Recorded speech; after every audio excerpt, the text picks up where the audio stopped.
Hello guys, this is your friend and we are back with a new fanfic. Which is What If Naruto Finally Got a Date with Sakura? Part 2. And if you enjoy this fanfic then please press the like button and subscribe to my channel for more fanfic like this. And now let's start the fanfic. Forehead-chan. Where is Sasuke-kun? Ino was waving from the entrance of the main mission building. Shikamaru lounged behind her and Choji munched from his ever-present bag of chips. Not for the first time, Sakura wondered where the plump boy kept all his snacks. If it was some arcane jutsu, he might be a more powerful ninja than any of them. Pig-chan. None of your business. Sakura was grateful for the distraction. Ever since Kakashi disappeared in a swirl of leaves, Team 7's morale was low. Yes, they had successfully caught Tora, but they had failed the mission. Sakura had been so positive she was doing well using her team's strengths, using the mission as a training opportunity, but she forgot something totally obvious. None of Naruto's encouragement changed that. Their low mood was also brought on because Kakashi had managed to finish most of their lunch when they were finding Tora. Sakura could almost imagine what he'd say. If I had been given something to do, I wouldn't have had time to eat, right Sakura-chan? He was the most aggravating teacher. Sasuke had elected to take the bento boxes home and meet them at the mission office after they returned the cat. Ah, you caught Tora-chan. Ino smirked at her. How long did it take this time? 3 hours. An hour, Sakura announced. Actually, she was proud of that. It was a huge improvement over their last attempt, Kakashi-sensei helping or no. And that was mostly because Kakashi-sensei was teaching us new traps. Well, Ino flipped her hair behind her shoulder, we're still faster. By 15 minutes, Sakura challenged. Want to bet? Ino leaned forward, hands on her hips and eyes alight with competition. Next time Team 10's going to find Tora in less than a half hour. Behind her, Shikamaru rolled his eyes and Naruto scoffed. Yeah, Naruto, never one to be left out of a challenge, slung his arm around Sakura's shoulders and adjusted his forehead protector. Then Team 7 will do it in 20 minutes. Believe. Tora Yao led in a panic and ripped himself from Sakura's arms, opening up a long gash in her shoulder. The cat-shaped streak disappeared into the bushes as fast as its tiny legs could carry it. Naruto, you know you can't get near Tora when I'm holding him. Sakura scolded. The cat was damn terrified of Naruto, ready to lash out at anything and everything to get away, which was why Sakura had the dubious honor of carrying him back. Sorry, Sakura, Naruto muttered. He brightened quickly though. But hey, maybe we can use this as a competition. Ino's eyes lit up. Yeah, Team 10 versus Team 7. Whoever catches Tora first is the... Did someone lose a cat? Six heads swiveled to stare as Team 8 came around the corner. Tora meowed pitifully and struggled to escape, but Kiba had him in a firm grip by the scruff of his neck. He was smiling hugely, a dango stick stuck between his teeth. Hinata, upon seeing the group, immediately blushed and ducked behind Shino, who appeared well. Who could tell what Shino was thinking? Naruto slumped and Ino groused. That was an unexpected resolution to that competition. Thanks, Sakura said as she took the cat from Kiba. You saved us a lot of hassle. Or fun, Naruto muttered under his breath. Catching this cat is not fun, Shino said. Why? Because it is an easy mission. Pisha, Ino muttered. How long does it take you? Kiba glanced back at his team. 5 minutes. He asked. Hinata nodded, ducking deeper into her coat. 5 minutes. Naruto's jaw was on the ground. But how? Because we're obviously the best team. Kiba grinned wildly and struck a pose while his puppy barked in agreement. The cat yelled again. No, but how? Sakura was genuinely curious. It used to take us 2 hours. We only found it by accident when Naruto scared it out of a tree. It is simple. Shino held out his hands for Tora and Sakura relinquished the cat, much to the cat's dismay. Why? Because I have marked it. He dug his finger into Tora's coat and withdrew a tiny insect on the tip of his finger. It waved its antennae in the air happily. Sakura remembered back to one of her and Ino's debates on clan politics. Konoha was unusually gifted in specialized clans, one of which were the Abruame and their deep connection with insects. Some insects were bred to be poisonous, some to drain chakra, others to act as sentries. "Oh," Sakura exclaimed, "you have a tracking colony. That must be the female, and the males you have can smell her." "Clever," she said in admiration. Damn, she wished she had thought to mark the damn cat. It was a pity none of Team 7 had a bloodline limit like those. "Yes," Shino said simply, "it is." He gently replaced the tiny bug who disappeared into Tora's fur and handed her back to Sakura. The cat clung to her like a life preserver. Clearly, it was not fond of either Akamaru or Shino's bugs. "Yeah, and that's not all," Kiba bragged. "Akamaru and I can sniff out the cat if it's too far away, and Hinata can look for it in the underbrush. There's nowhere for it to hide." Ino and Sakura exchanged a look. It was hard to compete with that skill level and those techniques. Silently and mutually they agreed to drop Find Tora as a point of rivalry. Out of luck today. No more D-rank missions. Asuma-sensei trailed out of the mission office and greeted his team. Ino sighed in aggravation, but Asuma only smiled and pulled a cigarette from his pocket. "We could try showing up earlier." Team 10 shared a look, and Sakura could almost see the train of thoughts. Yes, they technically, physically could show up to the mission office earlier. They could run around the city doing menial chores that Ino found beneath her and Shikamaru found troublesome. Choji's first choice of anything was to eat. But then Ino caught Sakura watching her and her expression hardened. "All right," she agreed and turned to her teammates, jaw set. "Tomorrow we are showing up at 9 and getting the best mission." Asuma's eyebrows lifted in amusement and Shikamaru groaned. Kiba snickered something that sounded like, "whipped," to Shino. Kiba, a woman materialized behind the boy and laid a hand on his head. He immediately flushed. "Sorry, Kurenai-sensei," Kiba muttered. "Oh, so that was their teacher." Sakura had never seen the red-eyed Junin before. She was really pretty. "Oh, Kurenai, my team is going to head to lunch." Asuma grinned around his cigarette. "Would you like to come with us? They have a great sake bar," he prompted as she seemed to hesitate. "I am interested in seeing these debates you brag about," she allowed. "Great, in that case." Asuma turned to her. "It's a little early, but would you mind joining us?" Before Sakura could answer, Naruto cupped a hand around her ear. She clamped down on Tora before he could run off again. Hey Sakura-chan, can Sasuke and I come with you?" Maybe he was trying to be quiet, but it didn't work. Ino's sharp ears picked up the question and her eyes immediately brightened. "Oh yes, you have to bring your team, Sakura. It will be an academy reunion." Sakura gave her a flat look. As if the only thing Ino probably wanted was to sit next to Sasuke and make goo-goo eyes. Though if she did that, her concentration would probably be nil, which means that Sakura could win this debate handily and... "Yeah, let's do that." Sakura grinned. She really needed a win right now after their last mission. "We'll drop Tora off and meet you at the restaurant. Don't forget Sasuke-kun," Ino sang with a wave as Team 10 and Team 8 headed down the street. Kiba immediately began discussing how the Uchiha wasn't that great, and did Ino know they had done a C-rank mission. Sakura rolled her eyes at Naruto and they went to return the poor, traumatized cat. Maybe it would think twice before escaping this time. To say Sasuke-kun was not pleased about being invited, or dragged to a rookie reunion lunch would be like saying the sky was blue or ninja enjoyed learning new ninjutsu. It was indisputably true and did not need to be said.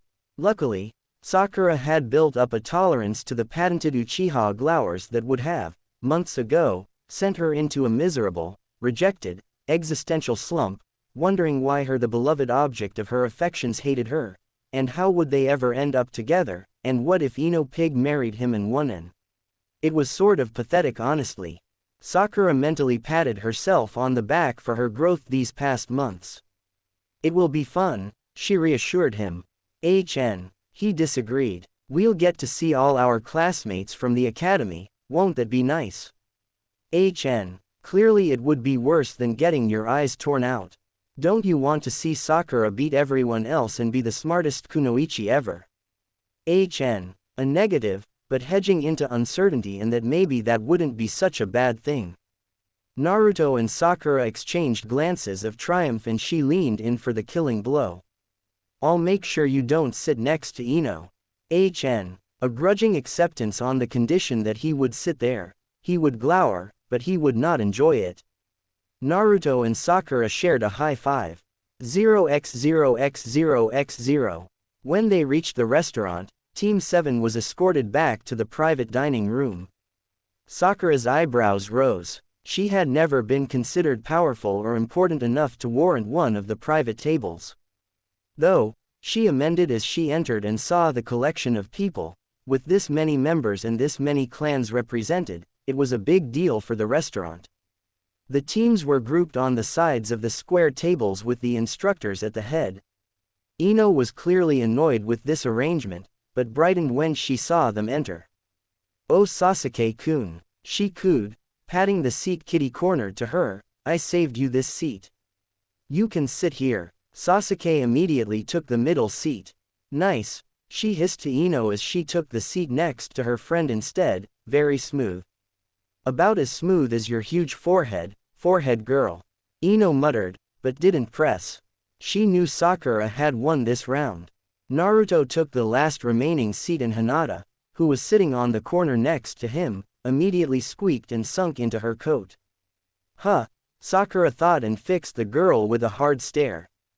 If the little Hyuga princess was going to get hung up on sitting next to Naruto, she had another thing coming for her. No one insulted her friend. Hinata caught the glare and, instead of backing down, raised her chin slightly and straightened. "Excellent." Asuma leaned forward once the waitress disappeared with the orders. He seemed even more pleased today than usual. "Now this is a little larger group than we are used to, so I am going to switch things up. We'll do team debates. I'll posit an idea, one team will defend it, one team will attack it, the third team will act as moderators and judges. Remember that my team has never played this game before," Kurenai said mildly over her cup of sake. "Don't worry, we'll pick a topic everyone can speak on." Asuma grinned, "We have just about covered most of Konoha's history and I don't want to give Ino or Sakura an unfair advantage by repeating things, so we'll stay within recent history from the sealing of the Nine Tails until today. And the topic is clans. To start, who can tell me what a clan is?" Ino slapped her hand on the table before Sakura finished hearing the question. Hinata jumped, but it was their way of deciding who answers first. Clans are collections of individuals with family ties who share some physical traits or abilities. In the ninja world, they are remnants from the original developers of chakra who honed and specialized their techniques to create the powerful ninjutsu we see today. Asuma nodded. "Any other understanding from the clan members?" He glanced around the table. Sakura had several things she wanted to say, but, not being from an established clan herself, kept her mouth shut. Team 8 glanced at each other silently and then Kiba shrugged. "Clans have a lot of secrets," he scratched Akamaru behind the ears, "and most of the jutsus we learn at the academy were created by the second Hokage and taught to the village as a sign of trust and goodwill. Indeed, there is a difference between a clan such as the Yamanaka and a clan such as the Uchiha." He nodded to each member in turn. "What is this difference?" The Yamanaka soul bind technique is not a bloodline limit. While the Yamanaka may possess an advantage in casting it, any other ninja with enough control would be able to learn to do the same. Ino frowned at him. "Except that it is a clan secret." "Yes," Shino agreed. "But if when you have children you will be able to teach them this technique they will not know it instinctively. Compare this to the Uchiha Sharingan which can only be awakened by the Uchiha clan. This is a bloodline limit." Next to her, Sakura felt Sasuke stiffen at the mention of his family. Hinata spoke up, twisting her fingers together. When I look at Yamanaka-san's eyes, I notice they are different. So maybe in a few generations, if her clan continues to develop their techniques, they will develop a bloodline limit of their own. As the specialized chakra use continues to change the genetic information of its user. Sakura breathed in excitement. She had never read of any idea like this, but it was fascinating. Kurenai shot Asuma a smug glance as if to say her team didn't need any specialized training to contribute to a debate. So, Sakura was still caught in the idea, if I develop a set of techniques, it's possible that my great-great-great-granddaughter might carry a Haruno bloodline limit. Possibly, Shino allowed, looking at her, but unlikely. Why? Because you have more value as an undesignated kunoichi. Sakura and Ino shot each other confused looks. That contradicted everything that they had read and debated previously. Clans were essential for the health of the village. The more and stronger clans, the stronger the village. Shikamaru sighed. Marriage, Sakura. Shikamaru sighed. Ino can't marry any of us because she needs her kids to continue the Yamanaka traits rather than be born with, the Sharingan. Ino paled immediately, slumping back into her chair in disbelief. Sasuke could have been carved from granite. Shikamaru continued, seemingly oblivious to the dismay he had created. But Sakura, you're a decent ninja with no clan. You could marry into any clan and expect that the clan's bloodline would be passed to your children along with your developed chakra coils. I guess that's true for Naruto as well. It's why, he sighed as everyone stared at him, we teach civilian children at all. To make sure the clans can continue without becoming inbred or intermingling. What? Naruto cried, I can't marry Sakura-chan. Sakura resisted the urge to facepalm. You can marry whoever you want. Kurenai cut in. These are just loose guidelines and you are certainly not limited to the people at this table. And Sakura, your worth as a kunoichi stems from more than your marriageability. That last phrase was directed rather pointedly at Asuma, who gave an aggravated sigh. All right, he sat up and leaned his elbows on the table. It's clear that everyone has a grasp on what the clans are. So, my first premise to you is, clans are harmful to the continuation of Konoha. Team 8, you are going to defend this premise. Team 10, you are going to disagree. Team 7, you are going to monitor and judge. You have 2 minutes to think, then Team 8, you'll start. Sakura was grateful that her team wouldn't have to make an argument. Sasuke looked like he was barely breathing and Naruto looked too stunned by the discussion of bloodlines to function. Team 8 bent their heads together and began murmuring too softly to hear. When they finally broke, Sakura was surprised to see it was Hinata who leaned forward to speak. Clans C can be bad. Because there is a main house and a branch house. And sometimes the branch house doesn't like the main house. And they don't get recognized, even if they are really good. And that's not fair. Hinata broke out angrily. Kurenai shot her a comforting look and Hinata nodded. There were follow-up questions Sakura could have asked, but this felt like it was towing dangerously close into intra-clan politics, of which there were many rules and customs about which she knew nothing. So she looked over to Team 10 to indicate they could reply. There doesn't have to be just main and branch lines, Choji shrugged. My clan has about 5 family lines and yeah, my dad is the chief and sits at the clan council, but he doesn't make any real decisions without consulting everyone. But what about inheritance? You're going to be the next chief, right? Hinata broke in. Choji shrugged with one shoulder as if the idea didn't really concern him. But what if you had been born as twins? One of you was going to be chief and the other had to be branch, even though he didn't do anything and all his children were branch. And Choji interrupted, scratching his chin, my grandmothers were twins. They just ran the clan together. Took turns. Until Grandma Choka decided to quit and open a restaurant. But, Hinata began. She looked quite overwhelmed at the news and blinked at Choji.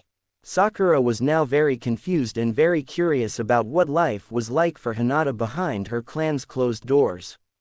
Clans were just a part of life in the hidden. She knew, intellectually, that there were special roles and ceremonies they participated in. The Akamichi clan always held big feasts during the high festival days and Ino complained of her waistline afterwards. But on a general, family level Sakura had always assumed clan kids were raised like herself. Maybe that wasn't true. Choji considered his response carefully. If you want, you can come over to a clan dinner and see what a meeting is like. They last forever though, Shikamaru warned. Hinata didn't say anything, but blushed and nodded with greater certainty. Her eyes, as best as Sakura could tell, took a distant look. All right, Sakura said when Team 8 sat back in their chairs. Team 10, do you have an argument for why the clan system benefits Konoha? Choji and Shikamaru turned to stare at Ino, but the blonde girl was lost in what looked like tragic thought. Clearly, Shino's comment about her marriage prospects had stunned her. Finally, Shikamaru sighed. Konoha was founded on a coalition of powerful clans. When the world thinks of Konoha, they think of the Hyugans or the Uchiha, some of the strongest clans. Sakura felt Sasuke twitch beside her. He had gone deathly still during the course of this conversation. If we want the important mission contracts that finance our town, Shikamaru continued, we need public recognition and approval. Thus we need the clan names. Sakura was surprised that Shikamaru chose that tact. If she was debating, she would have immediately brought up that while historically that was true, after 5 generations, most civilians were more apt to recognize the hidden village names, if they recognized anything. It was only the upper levels of the various daimyo courts that were concerned with the elite clan shinobi. But Team 8 took a different track. I do not think clans are so important for recognition. Shino adjusted his glasses as he leaned back in his chair. Why? Because the Hokages are the most recognized members of any village and they are not of a traditional clan. Yeah, Kiba chimed in before Sakura could indicate Shikamaru was allowed to respond. Look at the 4th. He was just a civilian. And the 3rd is just a Sarutobi, that's not a famous clan at all. Asuma raised an amused eyebrow at this comment. Clearly, Kiba had forgotten who was at the table. That's because there is a delicate balance between the clans. Shikamaru drawled, if any one of us became Hokage, everyone else start complaining and making a fuss about one clan getting too much power. Sort of like the Uchiha at the founding of Konoha. The only people who could be Hokage would be unaffiliated, from a lesser clan, or a senju. Hey, Sakura. Sakura was distracted from the conversation as Naruto tugged on her sleeve, reaching over Sasuke. I'm unaffiliated, right, that means I get to be Hokage. Yeah, I guess. She glanced at Sasuke whose eyes had hardened again. Are you okay? Fine. He bit out the word sharply. Right. Sakura tuned back into the debate which had shifted, without her input to Team 8. Shino mentioned the inter-clan squabbling is a reason to remove the clan system. Why? Because you would prefer a dictatorship. Ino snapped. Ino, Sakura warned and her friend sighed and straightened. Fine. If we don't have the clan council to represent the interests of the clans, then the Hokage will have too much power. What if we elect a Hokage who has a grudge against a clan? Or prefers one to the others? He could send certain clans on more dangerous missions or save the cushiest ones for the clan he likes. The clan council acts as a balance to that power. Sakura was impressed by the speech. Ino had a good head for politics. Shino, however, remained unconvinced. And the civilians, he asked, do they not also have rights as a part of Konoha? They have the civilian council. Ino replied. They meet once a month and bring civilian concerns to the Hokage and clan council. Yeah, but they're not as good, right? Kiba asked. Ino shrugged. Honestly, this is a hidden village. It's for ninjas. We're the ones who put our lives on the line to make it profitable. If a civilian doesn't like it, they can move. Ino. Choji frowned at her. This had been a long-standing argument between them. It's true. Ino protested. Actually, that's our next point. We need the clans because only clans are able to accurately represent in government the affairs of the ninjas and make sure we get the support we need. But what about ninjas like Naruto? Hinata spoke up again. he doesn't have anyone to represent him. Ha ha ha, Hinata, you don't need to worry about that. I'm going to be Hokage so I can represent myself then, believe it. Sakura felt the need to speak up as the only unaffiliated ninja who was aware of politics.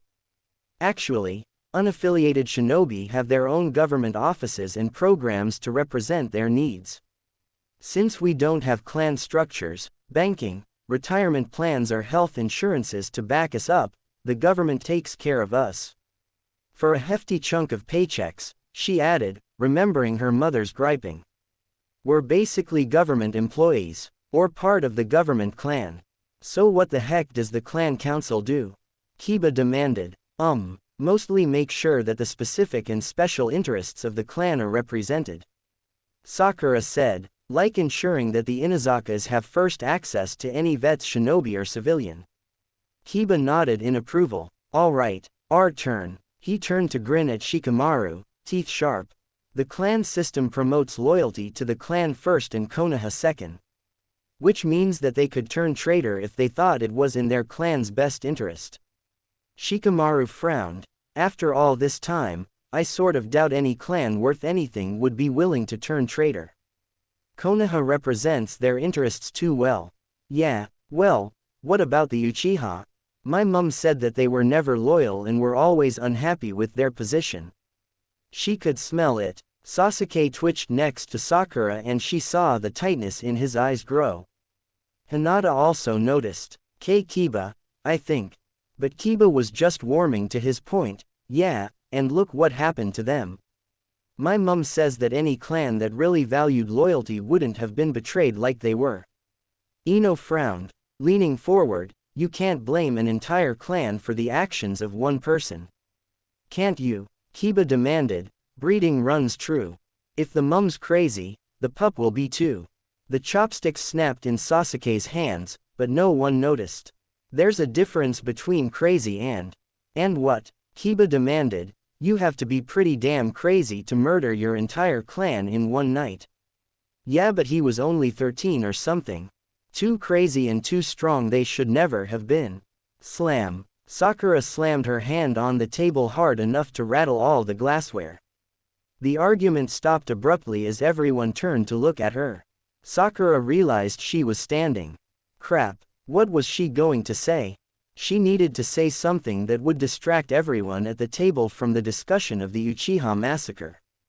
But what? Everyone clearly had strong opinions, no doubt inherited from their parents. A lesson from the academy came to her panicked brain. The only thing that should distract a ninja from a fight was a bigger fight. Fine, if they wanted a battle, she would give them one. Ino, she pointed her finger at the blonde, I am sick of these discussions. I challenge you to a duel, a proper one. Please, please, please, she thought. Just accept, just move us out of the restaurant. As though reading her thoughts, Ino's eyes narrowed and she stood up, cracking her knuckles. Oh, you are on, Sakura. Sakura sighed internally. Kiba cheered. Shikamaru groaned. Outside, girls. Asuma seemed amused by this development as he pushed away from the table. We don't want to break any more tables. There was nothing a genin loved more than a schoolyard brawl. It had all the perfect elements of a fight. You knew both contenders intimately, you had strong preferences on who should win and a dozen reasons why the other should lose. You could analyze the fighting styles of ninja who may become your teammates. Best of all, no one would die. Usually. All this flashed through Sakura's brain as she stiffly strode out to the yard behind the restaurant, followed by the excited gaggle of students and teachers. Ino felt the excitement too, bouncing as she shrugged her shoulders to loosen up. Naruto's cheers echoing off the buildings and attracting a larger crowd than just the rookie 9. Kick her, Sakura-chan. Ino, you've got this. HN, you can do it. Maybe this was a bit intense of a distraction, she thought. Nah, Ino deserved a good punch to the face. Plus, this would prove to everyone her eternal status as best kunoichi in their grade. Honestly, why hadn't she thought to challenge Ino to a spar earlier? 45 seconds later, dodging a punch and trying to take a deep breath through the stitch in her sides, she had her answer. Fighting was hard. Oh, it started off easily enough. Sakura went for a standard punch. Ino avoided it with an academy-approved block and tried to sweep her legs. Sakura jumped over her leg and went for a roundhouse to the head. But in the circle made of curious teams, ninja and civilians, there was nowhere to retreat, nowhere to hide and catch her breath or plan out an attack or use her weapons. The only consolation was that Ino was soon struggling as much as Sakura. Her face was red, her breath labored, her kicks becoming sloppier and easier to block. But she had the glint in her eyes that promised she wouldn't give up. Not with everyone watching. Okay, Sakura thought as she stumbled back from a kick. She needed to think. She needed to get her stupid hair out of her face. Every time she spun or turned her head, the pink mass swung around, throwing off her balance and smacking her in the face. Why didn't she have a stupid hair tie? Ino's fist came out of nowhere and smacked her hard on the jaw. It would have broken her nose, but she twisted at the last moment. Falling, she lashed out and snagged the bib of Ino's top.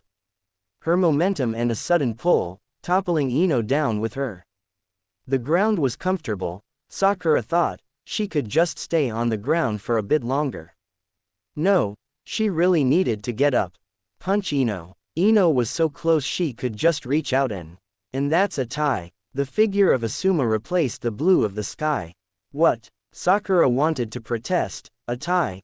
Hadn't she won? Rematch next week? Asuma asked, and Sakura knew it wasn't really a question. There would be a rematch next week and the week after and the week after, because Asuma looked all cool and laid back, but he was really a sadist. A horrible, cigarette-smoking sadist. And Kami, her face hurt. But she couldn't say no. Because that would mean Ino won. Ino wasn't allowed to win. So she wheezed in agreement. Then Naruto blocked her field of vision. Sakura, are you okay? Are you hurt? He helped her into a sitting position. Across from her, Choji was helping Ino to her feet while Shikamaru hovered in muted concern. Ino's top was torn. Scratches reddened her cheek and she was limping from the kick Sakura had landed on her thigh. She smiled and then winced as the bruise on her jaw protested any movement. Damn it, get over here and make her better. TCH. Sasuke was at her side, med pack in his hands, but she waved him off. Help. It hurt to take a full breath. Help me up. Naruto complied. Once she was on her feet, she shrugged off his supportive arm, stumbled towards Ino, and held out 2 fingers. Ino looked up, face smudged and hair in disarray, and smiled. She clasped fingers with Sakura in the symbol of harmony post-fight. Next week you're going down.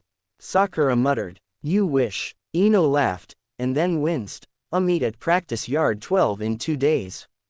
Sakura thought about her schedule. 3 days. At 7. Ino nodded in assent and let her team help her back to the restaurant. The crowd slowly dissipated, their taste for violence satisfied. Sakura. I'm fine. She waved Naruto away. She would just go home and sleep. Forever. It would feel nice. Instead of listening, Naruto grabbed her shoulders and manhandled her into a sitting position on the ground. Nope, you're letting Sasuke look at that. Sasuke was crouching next to her, antibacterial wipe in hand. He wasn't gentle as he cleaned the dirt out of the scrapes and bruises. To distract herself, she turned to Naruto. So how did it look? You guys were really fast. Naruto exclaimed. It was really pathetic. Sasuke snapped. Hey don't say that about Sakura. It was pathetic. Sasuke repeated with greater emphasis.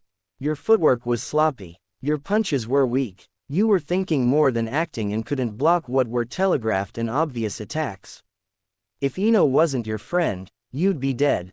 Sakura blinked in surprise. There was real, tangible emotion in Sasuke's voice. She had grown adept at reading the Sasuke's subtle emotional tells, but his voice had always remained flat and cold. Now though, there was a ragged edge to the words. A sharpness of more than contempt. Sakura tried. Sasuke's foot lashed out and Naruto went flying across the yard, tumbling a few times in the dirt. He turned to Sakura, who was staring at him with wide eyes from the ground.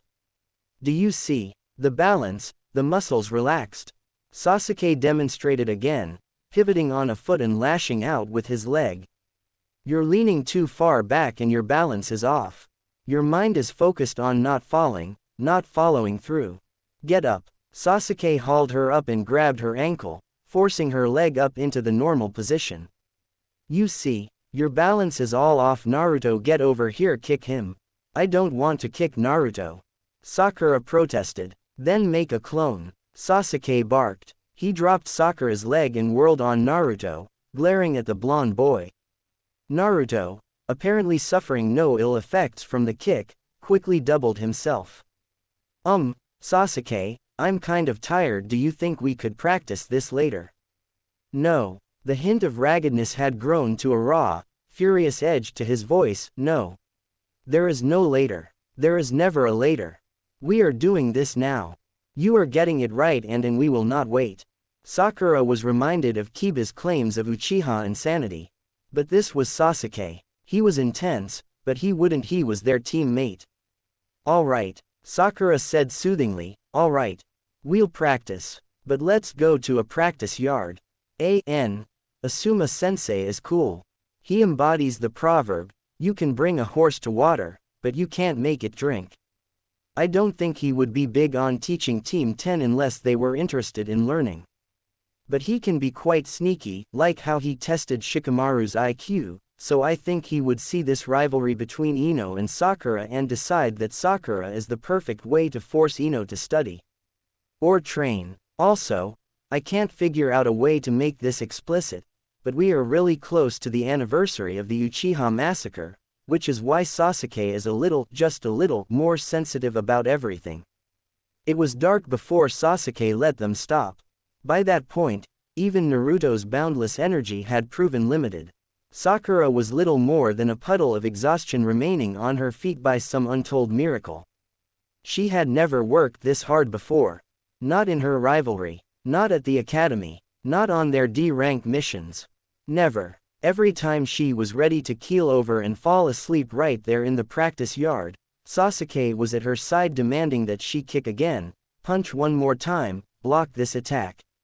He was a demon, fierce, snarling, driven by some force that Sakura gave up trying to understand. His breath was just as ragged. His limbs were shaking just as badly. He was peppered with the bruises from when Naruto, and sometimes Sakura, managed to land a hit. But his eyes remained wide and shoulders tight. As the sun slowly set behind the mountains, he seemed to become even more driven, even more demanding of both himself and them. Done. I'm done. Naruto collapsed to his knees, chest heaving and breath ragged.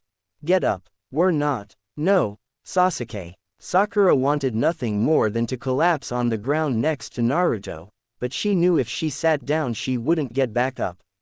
We're going to get hurt if we practice any more. But, tomorrow, she promised. Everything seemed very clear and very distant. The exhaustion forcing exactness from her limbs, her thoughts. Sasuke had pushed her into a deeper level of endurance than she had ever seen before. When she saw Sasuke hesitate, I promise. You know I keep my promises. Every time Naruto asked for a date and she had put it off until tomorrow, she kept her promise. Sasuke had to have noticed. He must have, because after a second he nodded. His shoulders relaxed and he actually reached down to pull Naruto to his feet. Naruto, impossibly, seemed to be able to stand without assistance already. Some of the unstoppable spark returning to his eyes. Well, I'm starving. Do you think? Home. Sakura's voice seemed to come to her from a long way away. I want to go home. There is my bed, and my shower. And, actually, that was all she wanted. Her bed, soft comforter, softer pillows. She could sleep for 12 hours. Maybe longer. They didn't really need to go on a mission tomorrow. Her bank account was full. When Sasuke grabbed her wrist in Naruto's collar, she didn't protest. When he began tugging them towards the city with the same, desperate intensity that he had trained them, she didn't question it. Her brain didn't even have the energy to be confused. Or pleased. or anything but numbly aware that she probably couldn't break their grip and outrun him right now. But tem dinner ramen. I'm starving. Naruto protested as they passed by his favorite ramen stand. But he was too tired to do more than protest, allowing himself to be dragged further up the road. I think my mom has some instant ramen, Sakura told him. She likes easy to prepare meals when she gets back home. That seemed to placate him. When they arrived outside her house, it seemed rude not to invite them in. When they were standing awkwardly in the living room, it seemed rude not to follow up on her mention of ramen. When Naruto fell asleep at the kitchen table, it seemed rude not to offer to make them up a bed in the living room. After all, it was something of a Haruno tradition at this point.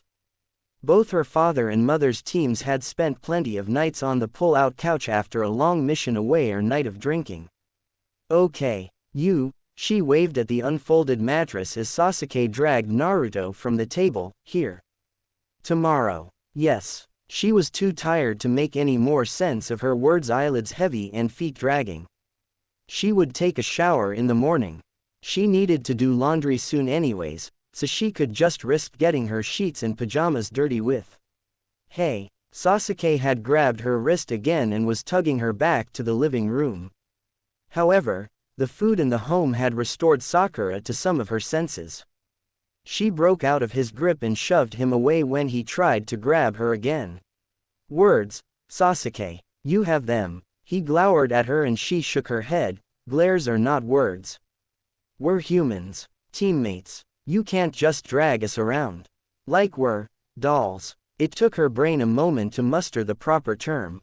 He hesitated, still glaring like he was trying to burn a hole through her left shoulder, but finally shoved his hands in his pockets and muttered, "Don't want you out of sight." If she had had the energy, she would have squealed in delight. It was as close to a romantic confession as she had ever heard. Much better than anything Ino had ever gotten. If she had had the energy, she probably would have asked him on a date or fainted or something, but she didn't. Instead, the only image that came to mind was Aunt Yoko. Aunt Yoko who, after any Anbu assignment, remained tense and restless as a frightened cat.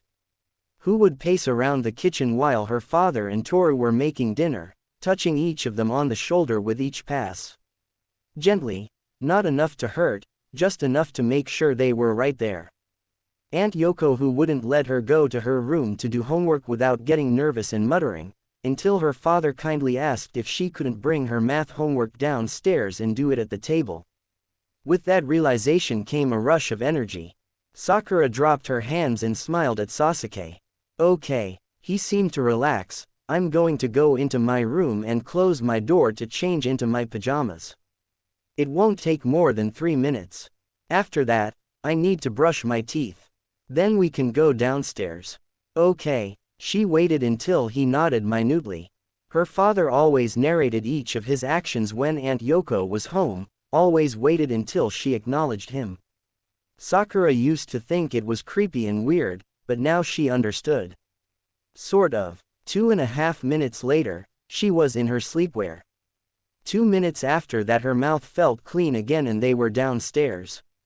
When Sasuke saw Naruto, his shoulders relaxed further and it seemed like he could take a full breath again. Sakura pulled a blanket from the easy chair and wrapped it around her shoulders as she watched Sasuke pace around the rooms. Our house has the deluxe protection, she told him. Seals on the windows and doors. Traps in the backyard. Unless you knew where they were, you were in for a nasty surprise if you tried to break in.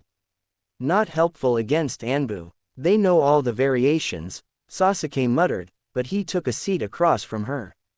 You should get some sleep. So should you. They stared at each other. The silence punctuated only by Naruto's light snores. Finally, Sakura had to ask. Do you want to talk about it? No. We're your teammates, Sasuke. I know. If you don't want to talk about whatever caused this, she waved a hand to indicate the 3 of them in this room, that's fine. But we need to know if there's a trigger. Like the sight of red flowers for Aunt Yoko. And her mother still couldn't be in the same room as the smell of fried chilies without breaking into a sweat. Her father would start shaking if she ever dropped a pot while cooking with him. Little things that they learned to avoid in daily life. Sasuke was silent for a moment. Tomorrow, he said, so quietly Sakura could barely make out the words.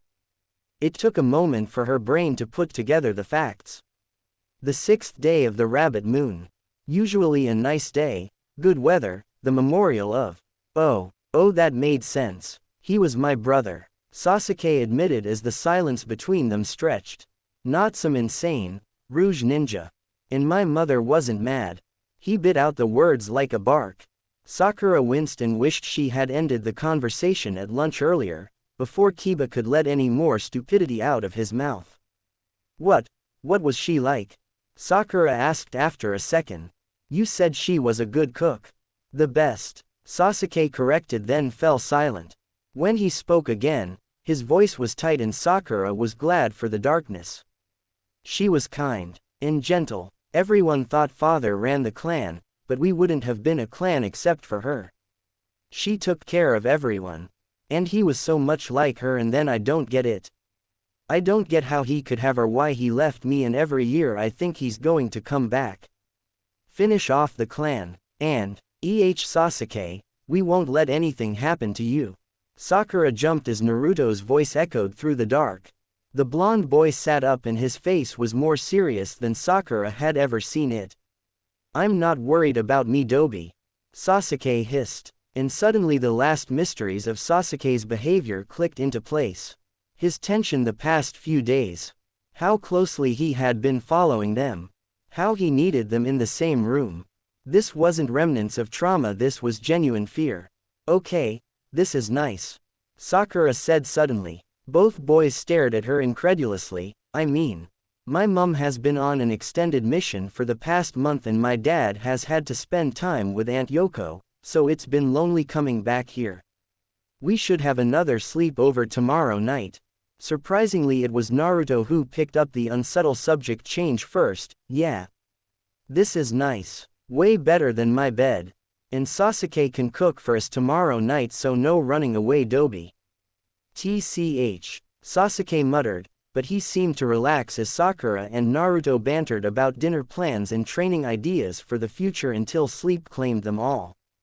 3 days later, Sakura met up with Ino at the 5th training ground. It was a nice one, small, but heavily wooded. Targets had been carved into the trees at various impossible angles and straw mannequins hung or were propped around the training ground. Ino was sitting on a boulder looking glum when Sakura jogged up to her, limping a little from early morning training with her team. It had been intense. Sasuke kept pushing them to strike faster, last longer, hit harder, though he wasn't as driven as that first night. Unsurprisingly, Sakura's weak point was her stamina, though she noticed an appreciable increase in power from the subtle tweaks Sasuke made to her form. Another benefit growing up in a clan. Naruto needed nothing in stamina and everything in technique. He was still wont to go charging in, fist, to deliver a punch. Avoiding him was easy. Avoiding him the 27th time was less so. Sakura guessed he could always just outlast his opponents. When the shadows finally began to lengthen, she had begged off more training. Her teammates had taken some convincing that no, she didn't need an escort to meet with Ino. No, she didn't need more training partners. Yes, she was going to be quite safe. Yes, she was sure. And fine, Naruto could buy her a bowl of pork ramen if he and Sasuke were going there after training some more. She'd meet them back at her house no later than 7. Hey pig, she greeted her friend as she hopped up on the boulder to sit next to her.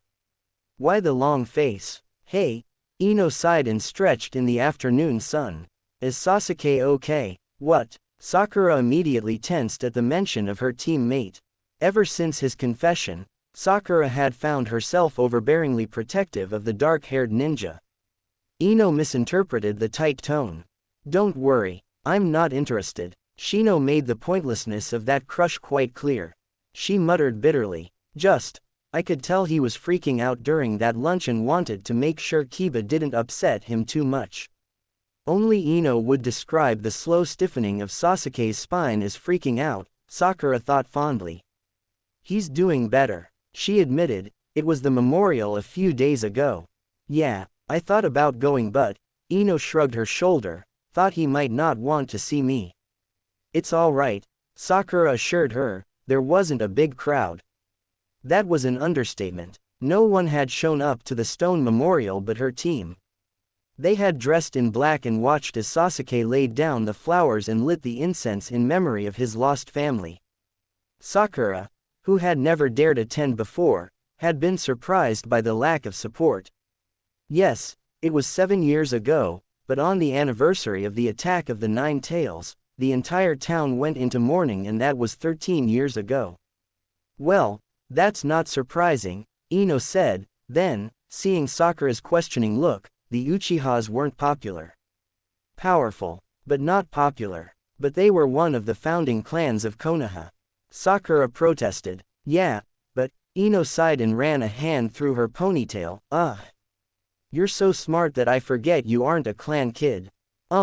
Let's put it this way, how long do you think it takes to develop a new jutsu?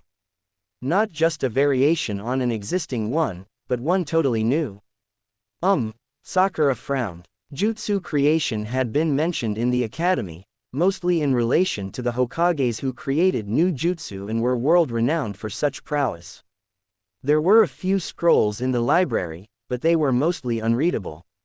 Forever, Ino answered for her. Maybe if you're really, really lucky you'll create one.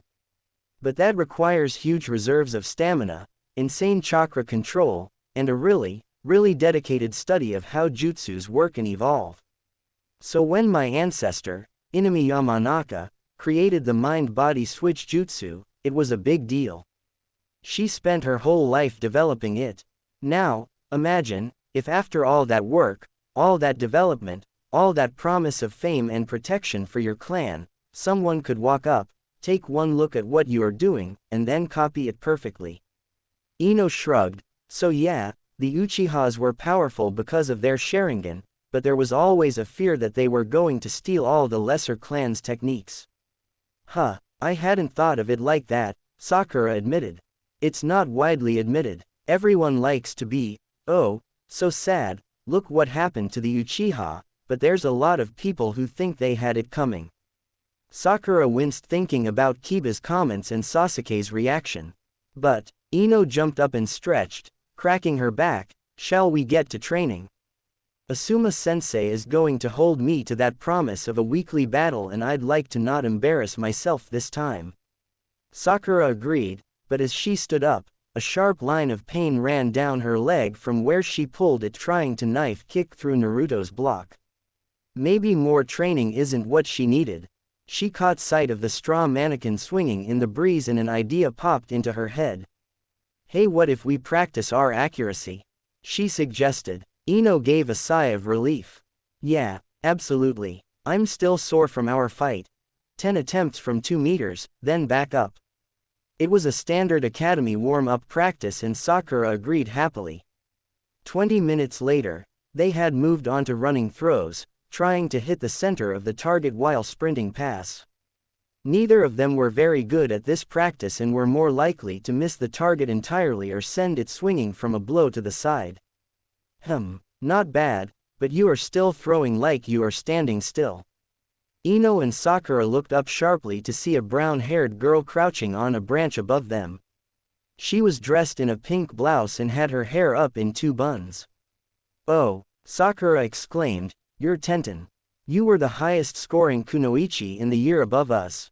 Sakura had made it a point when enrolling into the academy to research the specialties of all the previous top kunoichis. Ino rolled her eyes and muttered, nerds, under her breath, but Tenten just laughed and jumped out of the tree. Right in one. Though that means you must be Sakura-chan.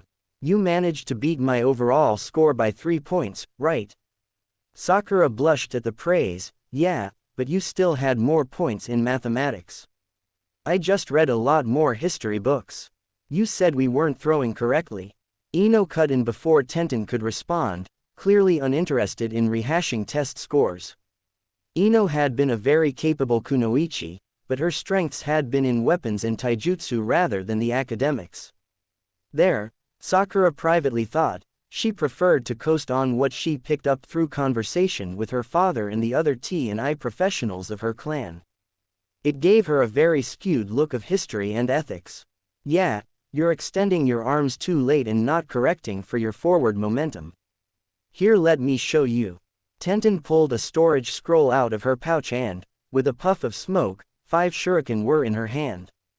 Starting from their starting line, she flashed past.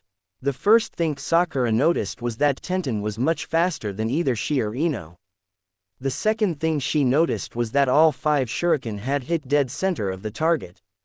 Whoa, Ino breathed. Sakura had to agree. That was impressive accuracy. Tenten laughed and twitched her fingers. The shuriken came flying back to her hand and she demonstrated how to properly throw when you were in motion. 3 tries later, under Tenten's coaching, they had both managed to land a shuriken within the edges of the target. Ino cheered and Sakura smiled even though her muscles were beginning to feel like jelly again. You're a really good teacher, she told Tenten. The older girl laughed. Thanks, I've had a lot of practice. A lot of practice, she repeated with a faraway expression, but then she shook herself and glanced over to where the younger girls were staring at her. Guy-sensei is a big fan of training one skill to perfection, she explained. Doesn't that make you sort of unrounded as a ninja? Ino demanded. It is, Tenten agreed, which is why once I am a chunin, I plan to apprentice myself to someone not proficient with weapons. But for the time being it's a useful skill and meshes well with my teammates. Then seeing their confused looks, you know, for your team specialty. Team specialty? Sakura questioned. She hadn't thought of it before. Yeah, look, until you reach S rank level, it's pretty rare for you to be sent out on a mission by yourself. You're going to have to choose a specialty. Then you're put in teams where your specialty meshes well with your teammates for a particular purpose. Like Ino Shikacho, she explained looking towards Ino, specializes in various intelligence gathering. The Akamichis incapacitate the target, the Naras secure the target, and the Yamanaka extracts information, right? Ino nodded, frowning. And this year's Team 8 is proficient in hunting and tracking, Tenten continued, warming to her theme, which makes sense considering how good the Inazakas and Abrums are at tracking. The Hyuga's eyesight is just an added bonus. Plus, they are all heirs. What does that matter? Hunting and tracking doesn't have as high a mortality rate compared to other specialties. Tenten shrugged. It's a safe way for the heirs of famous clans to become trained without undue worry about being killed as frontline brawlers. What is your team specialty? Ino asked, while Sakura thought about the same question applied to her team. Frontline brawlers, Tenten smirked. What else do you expect with 2 unaffiliated shinobi and a branch member Hyuga? But we're pretty good. Neji specializes in close range, Lee is close to mid-range, and I'm mid to long. We have our bases covered. Now, I've got 5 minutes before I'm going to start training and ask you guys to clear out. So why don't you try to hit the target again and see if anything sunk in? As they were leaving, Sakura turned to Tenten. Would you be willing to come and teach my team how to throw things or how to seal? She asked, glancing at Tenten's scrolls. They all learned how to work the basic sealing scrolls at the academy, but she could see that Tenten's scrolls were unique. Different seals and way more carrying capacity. Tenten considered it. Maybe. I'm happy to help Kunoichi, like you guys, because there aren't enough of us in the field as is, but to help a team you'd need to be willing to teach me something of equal or greater value. Sakura frantically thought through her skills. Tenten knew all the academy jutsus and Sakura didn't know any special ones. If you think of something, let me know. Team Guy meets here every morning around 4:30. Tenten gave them a wave and disappeared into the trees. Sakura walked home with more questions than before. In the past month, she had managed to find her place on the team, but what was her team's place in Konoha? Did they have some specialized set of skills like Team 8 or Team 10? The next day, when Kakashi met up with them to collect their mission, another babysitting job, she pulled him. Kakashi-sensei, do we have a specialty? Naruto and Sasuke were walking ahead and bickering about how repetitious the D-rank missions were. What do you mean, Sakura-chan? Her teacher didn't look up from his perverted book. Well, like Team 8 is great at hunting and tracking while Team 10 is for espionage, so what is Team 7 for? Kakashi glanced up to cast an eye over the two boys in front of them, heavy hitters on the battlefield, probably. Sakura's stomach dropped to her toes. But that's not fair, she blurted out. Kakashi raised his visible eyebrow. I mean, I'm not a heavy hitter. I don't have enough chakra. Really though, Tenten's casual words about where else would they put unaffiliated ninjas came echoing back. If the city was willing to protect the Hyuga heir, shouldn't they do the same with the last, surviving Uchiha? Not put him out in the front lines. And Naruto was way more than some random ninja. I suppose I was intended to suggest you look into becoming a medic after you became a Chunin, considering your intelligence and chakra control, Kakashi mused. Then with Naruto's stamina and Sasuke's eventual Sharingan, you three would be quite formidable. But Sasuke's medic. It was true. The med kit was more often seen in Sasuke's hands than a kunai, and he had begun to read the medic scrolls her father had around the house when they hung out in the evenings. And Naruto's a lot more than his stamina. What did that even mean? What am I? Attracted to the sound of his name, Naruto glanced back at them, eyes bright with curiosity. Kakashi ignored him, turning to watch Sakura. What would you suggest we are then, Sakura-chan? He asked with deceptive mildness. Sabotage. The word was out of her mouth before she had a chance to think about it fully. Kakashi raised his eyebrow to indicate she should continue. Oh, well, Naruto has a lot of experience with pranks, right? He knows how to identify and exploit the weaknesses of systems. And I know a lot about the world and can learn quickly, so I could help him find the weak points, and that didn't seem like enough. So she cast her mind over to what other skills she could learn, and I could learn a genjutsu to help hide us.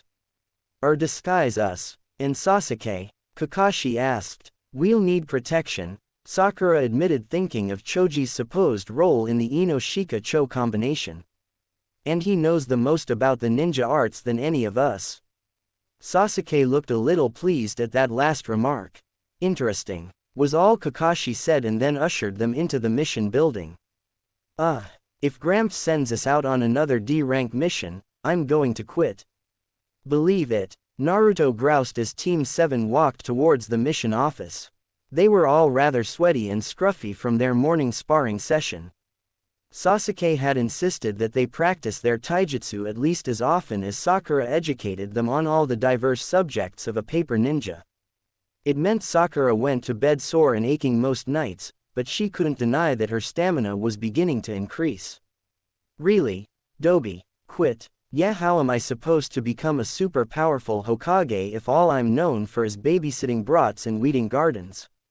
We should be hunting down criminals, and why are you so happy, Sakura-chan? It was true that Sakura was grinning. But she shook her head when Naruto asked if she liked D-rank missions now. Nope, she chirped. Boring as hell. Naruto was rubbing off on her. She was beginning to swear out loud rather than as inner Sakura. I don't get it, Naruto mock whispered to his other teammate. Dobi, her mother's returning. Oh, that's right. Naruto brightened like it was his mum coming home. She's been gone for ages.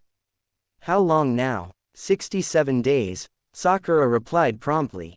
Not that she was keeping track or anything.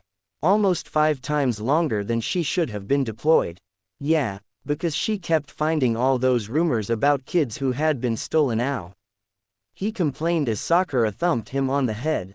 Naruto, she scolded, if you're just going to blab anything classified, I'm not going to tell you any more secrets. That was classified. What? I thought it was just cool news. Your mom's like a hero. She told you it was classified. Sasuke rolled his eyes as he held open the mission door for them. Kakashi gave him an amused look as he slunk in behind them, nose in his book. Naruto had proven to be fascinated by everything to do with parents. During their late-night conversations at Sakura's house, he had asked dozens of questions about everything from chores to family traditions. Sakura, never one to shy from bragging about her parents' work, had talked about her mother's work, then current mission, then why that mission had been extended from what she understood of the brief messages she received from her mother. Oh, right, Naruto pulled an apologetic face as he led them up to the mission room. Hey Sakura-chan, does that mean we'll have to move out now? Ever since the disastrous rookie reunion lunch, Sasuke and Naruto had been staying over on her parents' pull-out couch in the living room. It had been exhausting. Sakura barely had a chance to relax into reading between Naruto's conversation and Sasuke's presence. But it had also been strangely nice. Sakura was an only child, and when she saw the families full of siblings and close cousins, she had been jealous.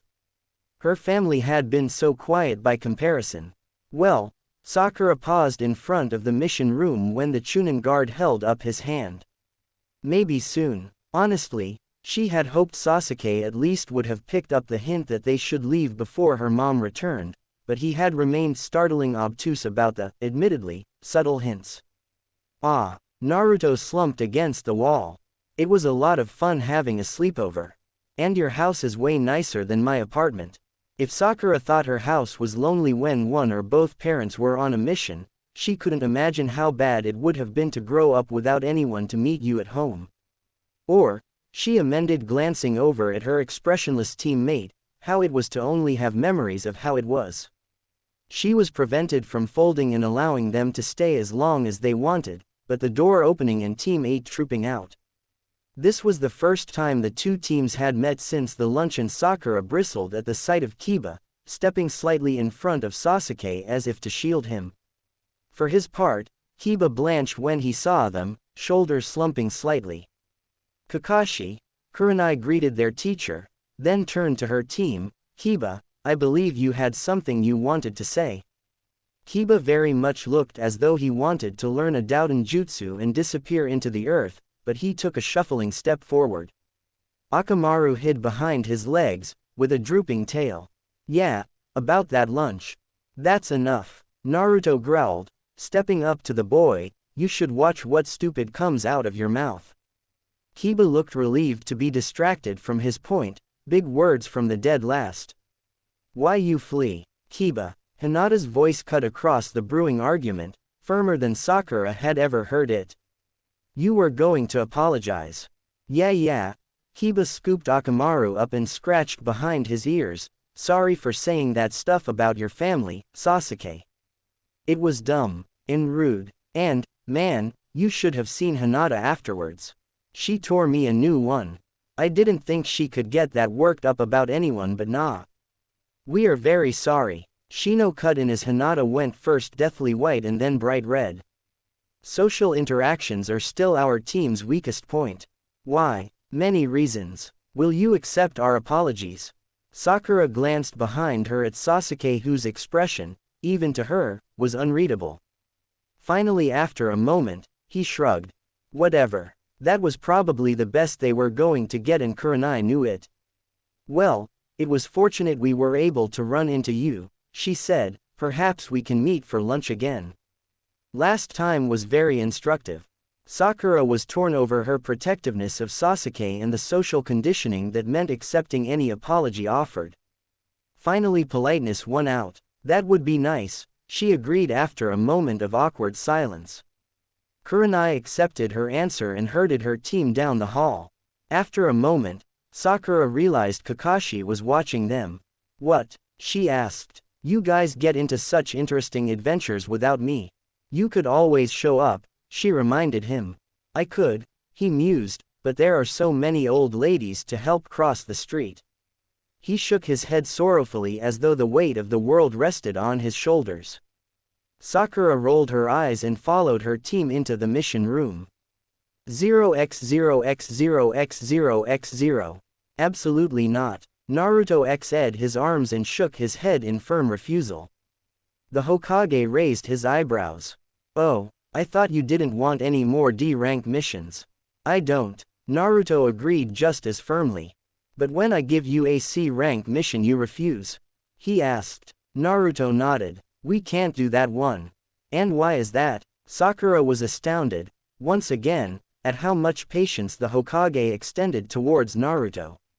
If any other genin tried to get away with calling the most prestigious ninja in the village Gramps or talking back to him like this, Sakura didn't want to know what would happen. But the Hokage just seemed delighted by the conversations. Sakura's mum is coming back today.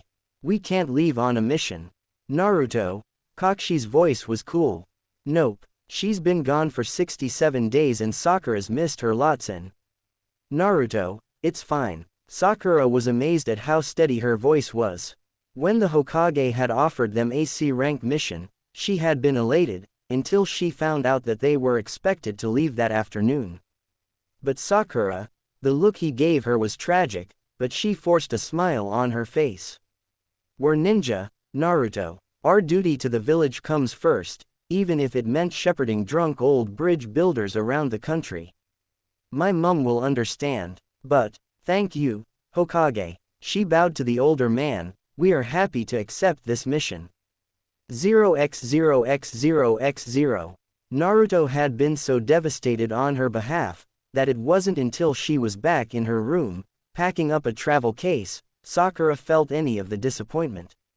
It was like a punch to the stomach. Disappointment, sorrow. Even if her mission only lasted the 2 weeks it was supposed to, who knew if her mother would still be here when she returned?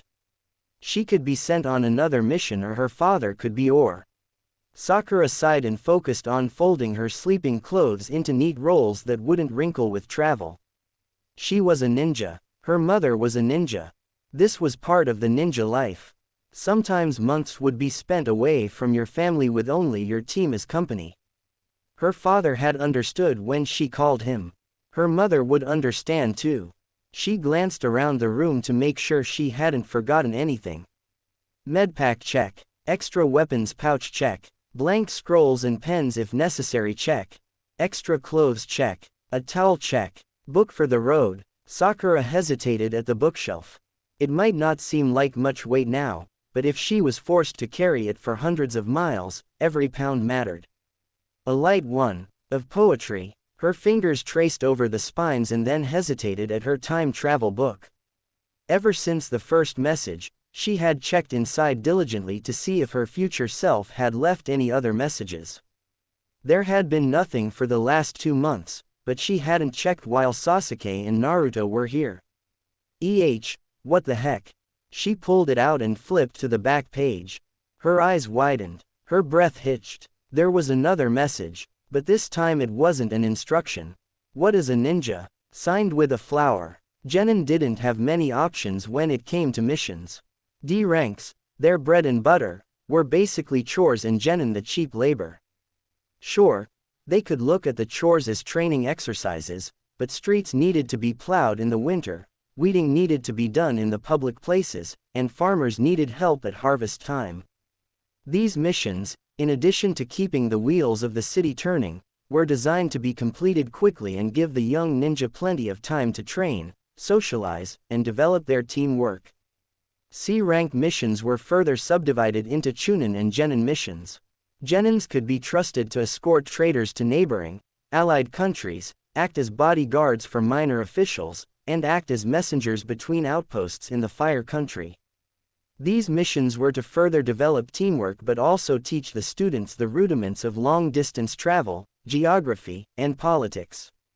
Border patrols, investigating local, non-shinobi disturbances, and information gathering were considered Chunin-level missions. Sakura knew all this from her academy training. Knew the mission wasn't going to be special, was going to be tedious, and wouldn't provide any good stories. She knew all these things and was still disappointed. Outside of Konoha looked remarkably like the area around Konoha. Tazuna was grumpy, drunk, and slow-moving. They hadn't run into her mother's team even though they ended up waiting an extra hour and a half for Kakashi-sensei to show up. That last one was a long shot, but Sakura had hoped, damn it. In short, it was the most disappointing start to a mission ever. This is the best mission ever. Believe it, not, of course, that would even register with Naruto. He had been nothing but grins and high steps ever since they left the main gate. Sakura sighed fondly and adjusted her backpack more firmly on her shoulders. What makes it the best mission? She asked. Conversation would be better than moping in silence. Naruto fell back from point to walk next to her. Because we're on AC rank. And leaving Konoha for the first time. You've never even left your home city before. Tazuna gave them a disgusted glance. He hadn't liked the way they looked in the mission room. Or how they waited at the gates. Or how they walked down the road. And you call yourselves ninjas? Hey. Sakura put a hand on Naruto's shoulder and shook her head. They did not need to hear another rendition of how Sakura was the smartest ninja ever and Sasuke was okay and how Naruto was going to become the strongest ninja and become Hokage and be the best. Tazuna-san, inner Sakura might shout and sneer, but Sakura still knew how to plaster on a polite face, what do you think ninjas are? And that, if Sakura was being very honest with herself, was the biggest reason for her bad mood. The last message she had received from her future self had been easy to fulfill. What's more, dating Naruto had been a lot of fun. But this was a question. A question that in school she could have answered in 5 minutes without a thought. A shinobi was person who served their village and could manipulate chakra. Devotion and skill were the 2 requirements. But her future self knew that. Her future self expected a better answer than rote academy responses. But for the life of her, Sakura didn't know what else to say. Older, was Tazuna's only answer and he took a swig from his bottle as if to prove his point. You want older, old man? Naruto challenged, bringing his hands together, I'll show you older. Sexy. Don't. Sasuke cut off the blonde boy. We're on a mission. Naruto gave an aggravated sigh, but complied. Soon enough he was asking Sakura questions about the various flora, fauna, and destination of their mission. 0x0x0x0. 3 days on the road and Sakura was no longer depressed. She was bored. Tazuna was a civilian, an old civilian. A good pace for him was a lazy stroll for even Genin. But as they were approaching the land of waves, Kakashi had forbidden even letting them scout ahead for practice and exercise.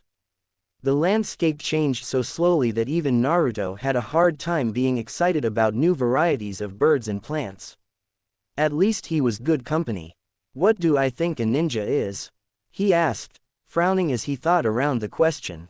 Sakura nodded in encouragement. After spinning the question around in her head for 3 days, she was going to go crazy unless she had some outside suggestions.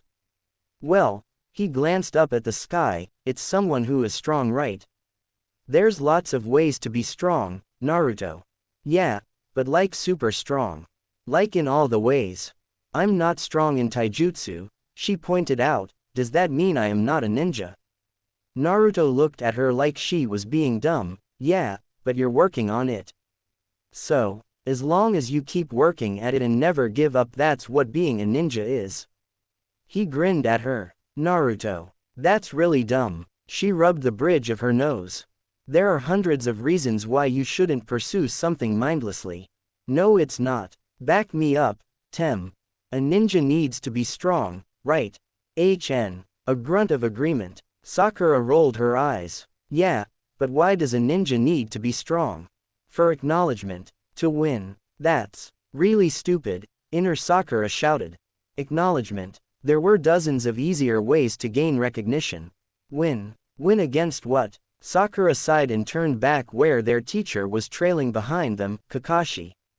The last syllable was barely out of her mouth before the wicked, barbed chain pulled tight and tore the man apart. 1 down. 0x0x0x0. Sasuke's pav. Not again. Endless hours at the academy. Throwing, blocking, kicking, dodging. The instructors had been happy to give private training when he asked. Eager to teach the last of the Uchiha how to throw the shuriken faster, block quicker, find the right attack forms for his height and reach. Not ever again. Endless hours. When the teachers had left. When the sun had set.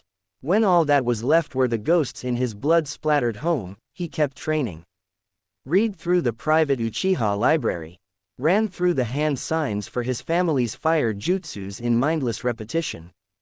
Trained until his exhaustion rang louder than the ghosts and memories. This wasn't allowed to happen again.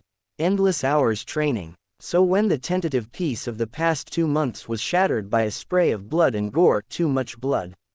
He could smell it, feel it, it was in his hair, under his nails, and he would never be clean again. There were still rooms he couldn't enter. So when the chain snaked towards the blonde idiot, not smiling now. No shouting now, just terror and ice-cold limbs that wouldn't move as death approached on silent feet. He knew that fear, still felt it at night. So when his family was threatened again, they had collapsed together, close even in death, dark hair matted together in their own blood and organ fluids. They had always been together. He was so proud of them. He wouldn't let it happen again. Shuriken. To distract the chain. Kunai. To hold it. Use their momentum against them. Force them together. Gauntlets, a platform, a perch, the kicks landing, but not hard enough. They were moving already, rolling with the kicks. Unlocking the chain, because there was weakness in bonds, weakness to be tied together. Then there were 2 instead of 1. Running to both of his teammates. A choice he had to make, a choice. Sir. Get back. But it wasn't a choice. Sakura already was in motion, a kunai in hand, eyes clear and determined, and Naruto, the idiot, eyes terror blank, limbs frozen and the claws reaching. Endless hours of learning to block, sparks flew when claw met kunai. Learning to shift his weight, square his hips, use their moment against them, his feet skid back from impact. Endless hours learning to create an opening, the clawed hand was shoved to the side, missing his cheek by a hair's breadth. Learning to counter-attack, foot lifting, ready to strike, to collapse the windpipe, end the fight before any more blood. 0x0x0x0. Sakura's POV. Kakashi was dead. Naruto was incapacitated. Sasuke was engaged with enemy 1. Calmly, her brain catalogued each of these facts with as much dispassion as if she was working through a word problem during the academy. If faced with 2 attacking enemy of unknown skills and level. Sir. Get back. The mission objective. Protect the client. As one of the enemy peeled away from the boys and headed towards her, she pulled a kunai from her pouch. Deep in her chest, her heart beat, seeming very slow and far away. Everything seemed slow and far away. She could count the leaves in the surrounding trees, identify the enemy ninja's nation, and think how impractical that flowing cape would be for fighting. The enemy raised his arm in slow motion and lessons from the academy came back clearly. When the attack comes high, block and go low. Blocking would take so long though. It was easier to drop below the attack, avoiding the claw which sailed over her head, and jump up. Her shoulder caught the enemy's stomach, her upward velocity redirecting his forward momentum into a spin that ended with her sprawled on top. A twist of her body and she had the leverage to bring her kunai down under the gas mask, to the exposed throat, a follow-through that was textbook as they came. End the life, protect her team, fulfill the mission. Sakura, a warm hand wrapped around her upraised arm, kunai ready to deliver the final blow. That's enough.